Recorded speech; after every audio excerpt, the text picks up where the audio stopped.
Alors ce passage assez connu d'ailleurs des tentations du Christ dans le désert qui inaugure l'évangile selon Matthieu, on pourrait dire que ça le montre combien Jésus est exemplaire, mais je pense que, même si c'est certainement juste, le sens de ce texte dépasse largement cela. D'ailleurs, il y a l'essence, pourrais-je dire, dans ce texte, parce qu'il y a plein de choses dans ce texte qui, aujourd'hui encore, peuvent vraiment nous interpeller.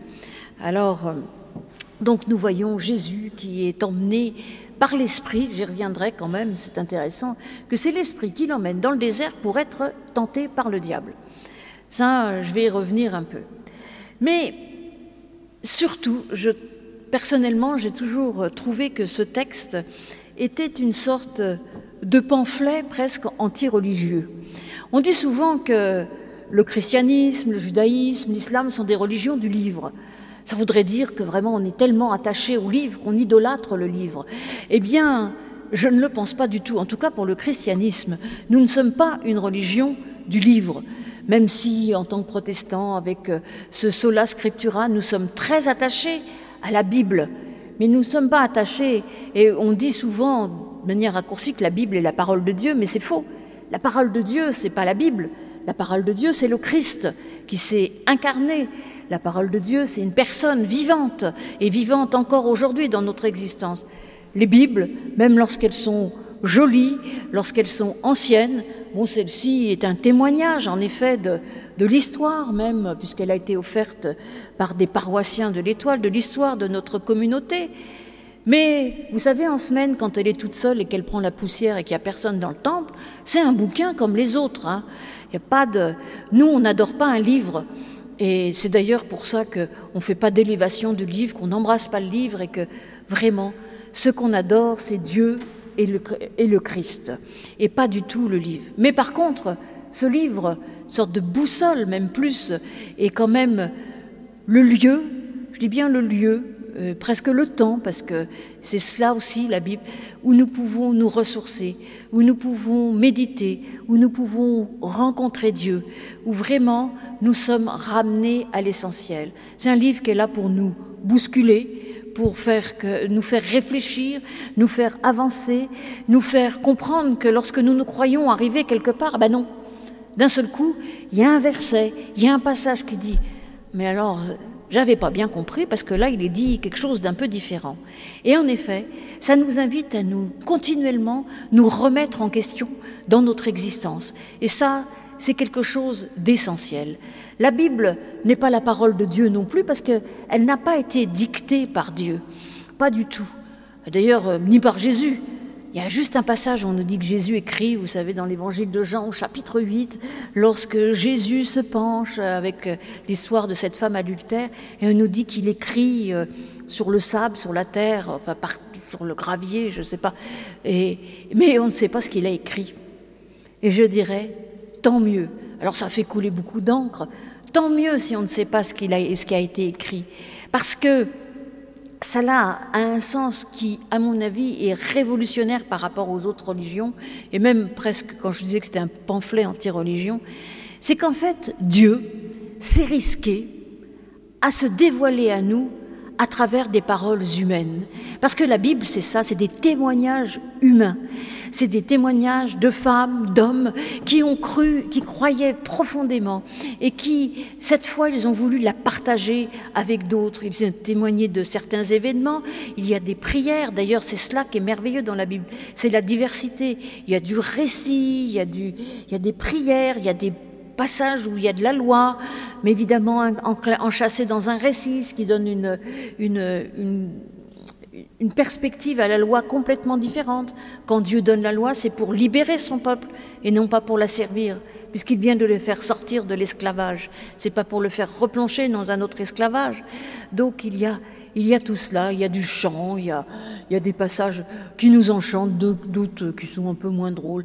Il y a des poèmes qui nous transportent et puis d'autres que l'on ne comprend pas. Et puis peut-être que quand on les relit 5 ans, 10 ans après, d'un seul coup, c'est ce passage-là qui va nous transporter. Et puis la Bible est exigeante aussi, la lecture de la Bible est exigeante.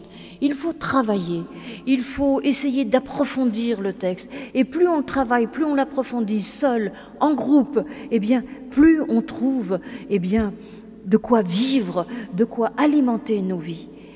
Et puis, je dirais, pour reprendre les mots de Calvin, lorsque nous lisons la Bible, il y a cette rencontre des deux témoignages, le témoignage intérieur de l'esprit et le témoignage extérieur de l'esprit.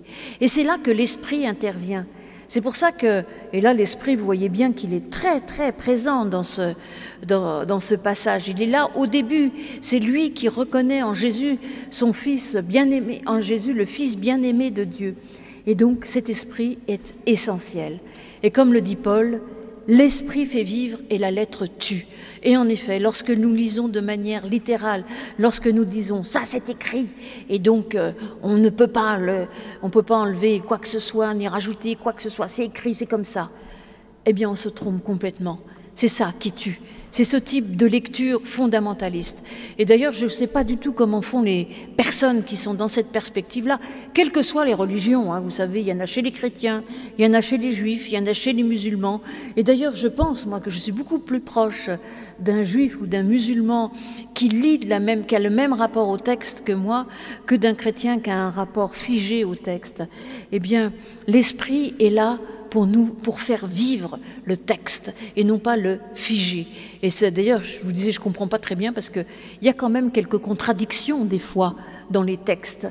Donc c'est un peu compliqué de dire la Bible a dit ça et puis rien d'autre. Donc on voit combien notre rapport au texte peut être intéressant et combien dans ce passage, eh bien, nous sommes invités à revisiter notre rapport au texte. Mais avant d'en revenir au rapport au texte, je voudrais m'arrêter un peu sur cet esprit et sur un autre, sur ce mal qui est présent là, et sur l'identité de chacun. L'identité de Jésus, eh bien, il est Fils de Dieu. Ça, c'est dit. Voilà mon Fils bien-aimé, celui en qui j'ai pris plaisir. Mais une identité, la décliner ne suffit pas. Il faut montrer comment nous habitons notre identité. Je peux dire, moi, je suis pasteur, Florence Blondon, pasteur, bon, ça peut être une identité. Mais ce qui est important, c'est aussi la manière dont j'habite cette identité. Alors, je ne suis pas le Christ, des fois, ça ne fonctionne pas très bien, mon identité, elle est un peu vacillante, mais quand même, c'est à nous d'habiter cela. Et c'est important d'assumer aussi ce que l'on est, même si parfois ce que l'on est ne nous plaît pas. Eh bien, Jésus va nous montrer qu'est-ce que c'est qu'être fils de Dieu et qu'est-ce que c'est ce qu'il est, lui, en qui Dieu prend son plaisir. Mais il y en a un autre qui est très présent. C'est l'esprit, on nous dit, emmène Jésus dans le désert pour qu'il soit tenté par le diable. Et là, il y a plusieurs appellations pour ce que je qualifierais d'esprit du mal. C'est du grand débat dans la sphère chrétienne et même dans les sphères juives ou musulmanes pour savoir qu'est-ce que c'est est-ce qu'il y a vraiment un esprit du mal. En tout cas, visiblement, là, dans notre passage, l'esprit emmène Jésus, mais ce n'est pas l'esprit qui tente Jésus, il l'emmène parce qu'il sait qu'il va être tenté par le diable. Ça aussi, j'y reviendrai, parce que ce n'est pas très sympathique d'emmener quelqu'un pour qu'il soit tenté. Mais bon, on va revenir là-dessus, sur les définitions et sur les traductions. Mais en tout cas, le diable, il a 3 mots là, il a 3 appellations. Le diable, le tentateur et Satan. Alors, qui sont 3 visages du mal, peut-être qui couvrent une sphère tellement énorme. Donc le diable, vous savez, ça veut dire en grec, celui qui divise, celui qui apporte le chaos en divisant, celui qui sème la discorde partout où il passe, qui sème la zizanie. D'ailleurs, il y a un très beau personnage dans Astérix et la zizanie qui arrive, et puis à peine il arrive, et puis tous les Gaulois se tapent dessus. Marquis se tape assez facilement dessus. Si vous connaissez Astérix, quand même, les poissons pourris volent et tout. Donc, alors lui, il en rajoute une couche. Donc le diable, c'est ce qui divise, pas ce qui sépare. Parce qu'il faut bien là faire attention. Dans la Bible, la séparation est positive, mais la division, c'est vraiment ce qui ramène au chaos. ce qui fait que tout est mélangé, que tout est, on ne sait plus quoi. Et ensuite, il y a le tentateur, voilà, qui arrive. Mais en fait, moi je pense, je suis toujours gênée avec la traduction tentation. La tentation, c'est tiens, voilà du chocolat et t'es au régime, faut pas en manger. Regarde, vous imaginez toutes sortes de tentations. Mais là, c'est en grec, ça veut en effet dire tentation, mais c'est aussi la mise à l'épreuve. Et la mise à l'épreuve dans notre existence, elle existe. Quelle que soit notre existence, nous n'allons pas de la naissance au moment où nous mourrons. Il y a forcément des épreuves dans la vie qui n'ont pas forcément en lien avec la tentation. Il y a des épreuves, des deuils, des séparations, des difficultés, des examens, plein de choses qui font que cela peut être vécu comme des épreuves. Et celui qui nous éprouve, eh bien, ne nous veut pas du bien. Mais celui qui emmène Jésus au désert pour lui dire « voilà, tu vas être éprouvé », peut-être qu'il lui veut du bien parce qu'il faut se faire sa propre expérience devant les épreuves. On ne peut pas vivre les épreuves à la place de quelqu'un. On peut l'aider, on peut l'accompagner, mais c'est à lui d'affronter ces épreuves. Et les parents, je pense que nous le savons, nous essayons de protéger au maximum nos enfants, mais il y a bien un moment où il faut les lâcher et où il faut qu'ils affrontent dans leur existence les épreuves. Il faut leur donner suffisamment de force, c'est pas facile, et être quand même présent pour les accompagner. Eh bien, Dieu fait cela de manière bien plus merveilleuse que nous, pauvres humains, nous pouvons le faire. En effet, ce n'est pas lui qui nous met à l'épreuve, et c'est pour ça qu'on a revu la traduction du Notre Père, mais il est là pour nous accompagner et pour nous dire « tu es bien plus fort, tu es bien plus forte que ce que tu crois. Et ces épreuves, tu peux les traverser avec moi. Aie confiance et traverse les épreuves avec moi. » Donc, le diable, celui qui divise, celui qui nous donne des épreuves, et enfin, Satan. Alors on présente toujours avec une majuscule, mais en réalité c'est un nom tout à fait banal. Le Satan, ça vient d'une racine en hébreu qui signifie l'adversaire, l'accusateur. Alors en effet, l'adversaire, l'accusateur, celui qui nous dénonce même quand on n'a rien fait. Enfin, vous voyez, c'est celui qui vient continuellement nous contredire ou essayer de nous faire... Quand vous savez, quand se mêlent la division, la tentation et l'adversité, on est mal parti. Hein. Donc vous voyez toutes ces images qui sont d'ailleurs tout à fait en opposition avec, souvent on prêche sur l'Esprit Saint. Qu'est-ce que c'est que l'Esprit Saint? Eh bien l'Esprit Saint, c'est le contraire de ça, c'est le contre-pied. Et au contraire de la division, il amène l'harmonie.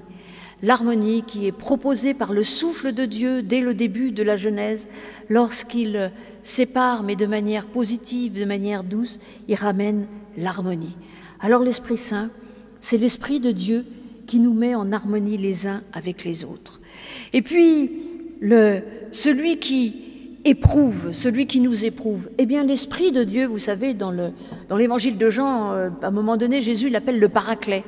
Eh bien, l'Esprit de Dieu, c'est celui qui nous console, celui qui nous accompagne, celui qui prend notre défense. Et là, c'est l'autre mot qui signifie paraclet, qui est en fait le contraire de l'accusateur, ce Satan qui arrive là-bas. Vous voyez que l'Esprit de Dieu est en opposition complète avec ce mal qui existe. Voilà donc dans ce passage quelque chose qui nous donne à réfléchir, qui nous invite aussi d'ailleurs à aller voir ailleurs dans la Bible, les passages où est l'Esprit de Dieu, les passages où on rencontre l'esprit du mal, le Satan. C'est parfois complexe et c'est même souvent complexe et je n'en dit que quelques mots et je n'arriverai jamais à épuiser le sujet, mais j'espère que je vous mettrai en route pour réfléchir à ça. Donc, nous sommes donc dans un texte où s'oppose l'esprit du mal au Christ, l'esprit du mal qui veut le mettre à l'épreuve. Alors on pourrait imaginer qu'il y a une certaine harmonie, mais il y a aussi de la dissonance dans ce texte, comme dans certaines pièces de musique d'ailleurs qui sont harmonieuses, et parfois la dissonance nous invite à aller plus loin, à nous transcender. Eh bien oui, cela existe aussi. Et c'est justement cette dissonance, elle est dans ce pourquoi, je vous l'ai dit, l'esprit amène Jésus au désert. Alors certes, en effet, pour nous faire comprendre que, eh bien, le Christ aussi traverse nos épreuves. Et peut-être que s'il n'était pas passé par là, parce que ça inaugure son ministère, peut-être que s'il n'était pas passé par là, eh bien, il n'aurait pas pu accomplir ce qu'il a accompli.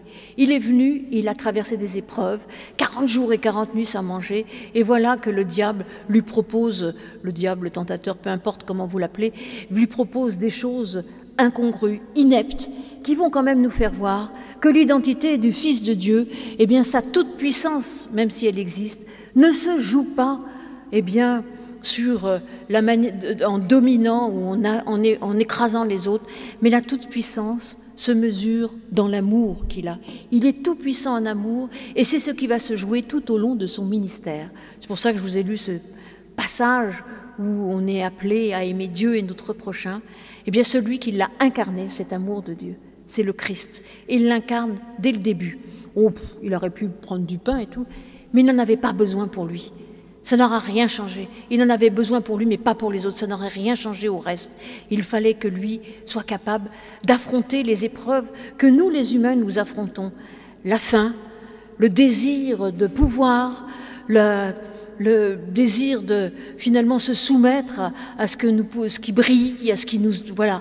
On trouve tout ça dans ces épreuves du Christ. Ce sont nos épreuves, nos difficultés. Eh bien, il les a traversées. Et puis... il y a un autre grand intérêt qui rappelle ce que j'ai dit au début dans ce passage, c'est toutes ces citations que l'on trouve. Alors oui, souvent j'entends dire, voilà, il est écrit que, alors voilà, il ne faut pas faire ci, il ne faut pas faire ça, ou il faut faire comme ci, il faut faire comme ça. Ben là, c'est un peu compliqué parce qu'en fait, le recours aux Écritures, il est à la fois dans la bouche de Jésus, mais aussi dans la bouche du diable. C'est-à-dire qu'on peut prendre les Écritures et en faire un usage démoniaque. Il faut quand même faire très attention à ce qu'on fait lorsque l'on cite les Écritures. Et d'ailleurs, Jésus arrive à échapper à cela. Mais bon, on n'est pas tous le Christ, hein. On n'arriverait pas toujours. D'ailleurs, il connaît très bien ses Écritures parce que chaque fois qu'on lui lance un verset, il est capable de répondre par un autre. Mais donc ça, c'est assez intéressant, cette joute de versets. Comme quoi, ce qui est intéressant dans la Bible, c'est de la lire, une lecture vraiment profonde, essentielle. Et c'est vrai que parfois, un verset nous réconforte. Et alors, laissons-nous réconforter. Le Seigneur est mon berger. Ça, vous savez déjà, je ne manque de rien. Eh bien, voilà, merci. Mais lorsqu'un verset vient nous bousculer, allons voir un peu plus loin, le remettre dans son contexte, voir, etc. Et quand un verset vient dire le contraire de ce que l'on pense, il ne faut pas dire, oh ben, c'est... Tout à fait. C'est contextuel, c'était il y a longtemps. Il faut essayer quand même de creuser un peu plus. C'est parfois vrai, mais quand même, allons un peu plus loin. Ne cédons jamais à la facilité. Comme Jésus n'a pas cédé à la facilité, là, eh bien, ne cédons pas à la facilité.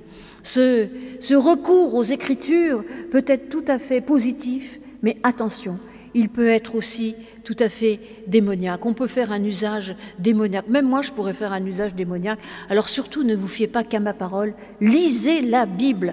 Ne vous fiez pas qu'à la parole des pasteurs. Parce que de temps en temps aussi, je peux avoir mon côté un peu démoniaque. Je ne sais pas. En tout cas, il est écrit, revient 4 fois. Et puis, ça fait résonance aussi, ces Écritures, à l'épreuve, parce que la plupart des citations proviennent du Pentateuque et particulièrement du Deutéronome, quand le peuple hébreu est dans le désert. C'est 40 ans dans le désert, 40 jours d'ailleurs, ce n'est pas un hasard. Donc ça fait référence à l'épreuve, mais cette épreuve, eh bien, nous en donne là une lecture positive, une lecture où finalement l'épreuve se termine bien, Dieu est aux côtés du peuple et le peuple sera libéré et il pourra enfin entrer en terre promise. Ce qui veut dire quand même qu'après, il y a du boulot. Mais ça, c'est... Donc, on nous donne une lecture positive de l'épreuve. L'épreuve, eh bien, Dieu n'est pas une sorte de talisman qui nous protégerait des épreuves. Sinon, tout le monde serait chrétien et j'aurais plus de travail, je ferais autre chose. Il n'y a pas de souci.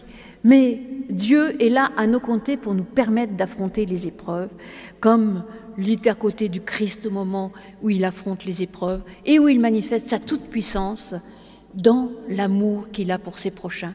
Il a une mission, celle d'annoncer justement l'amour de Dieu pour chacun et pour chacune d'entre nous, eh bien, cette mission, il va l'accomplir. Il l'accomplit déjà en étant un interprète des Écritures, en étant capable, à travers ces citations qui sont reprises, d'entendre toute la parole d'amour et de libération de Dieu. Et que finalement, le Dieu auquel nous devons nous soumettre, eh bien d'abord, ce n'est pas une soumission, c'est une libération, parce que c'est un Dieu qui nous libère de tout cela et qui peut même nous libérer de nos épreuves. En tout cas, il est à côté, il nous accompagne. Donc, voilà. Ce texte, je pourrais encore prêcher encore et encore sur ce texte. Il est plein de richesses, comme la plupart des textes. Mais s'il ouvre comme ça un évangile, il va ouvrir, n'est-ce pas, le ministère du Christ qui commence juste après. Eh bien, s'il ouvre un évangile, ce n'est pas du tout un hasard, parce qu'il y a eu ce témoignage intérieur et extérieur de l'esprit. Témoignage intérieur, c'est lorsque je lis, je me mets en position, je demande à Dieu de venir éclairer ma lecture. Et le témoignage extérieur, c'est l'esprit qui a soufflé sur ces hommes et sur ces femmes, qui ont témoigné, qui ont transmis, qui ont mis par écrit, qui ont rédigé, qui ont choisi de garder ou de ne pas garder certains textes.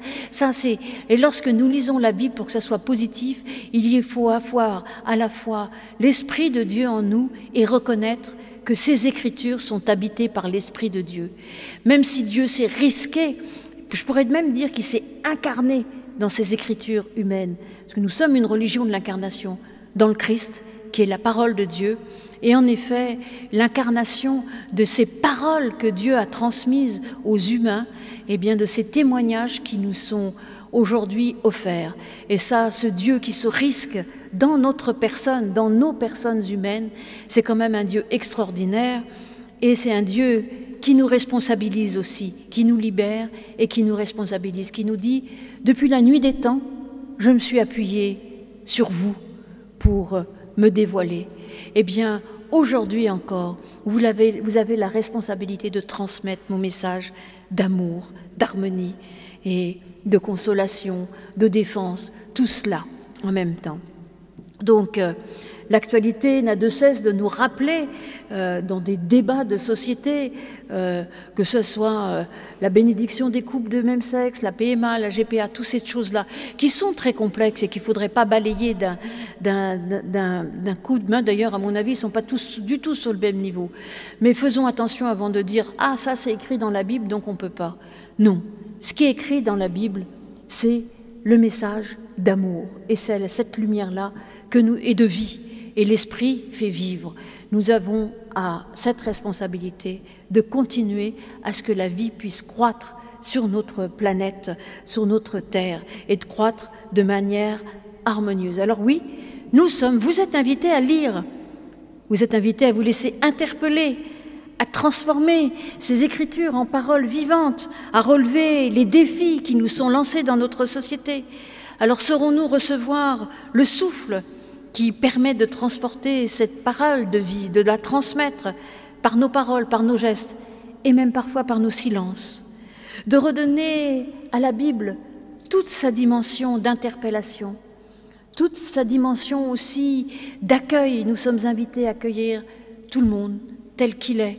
On parle souvent d'église inclusive, d'inclusion dans notre société. Et c'est vrai que nous avons à réfléchir cela dans l'église, dans notre société, accueillir les gens tels qu'ils sont, parce que Dieu nous accueille tels que nous sommes, sans distinction. Dieu nous accueille et nous aime tels que nous sommes, sans distinction.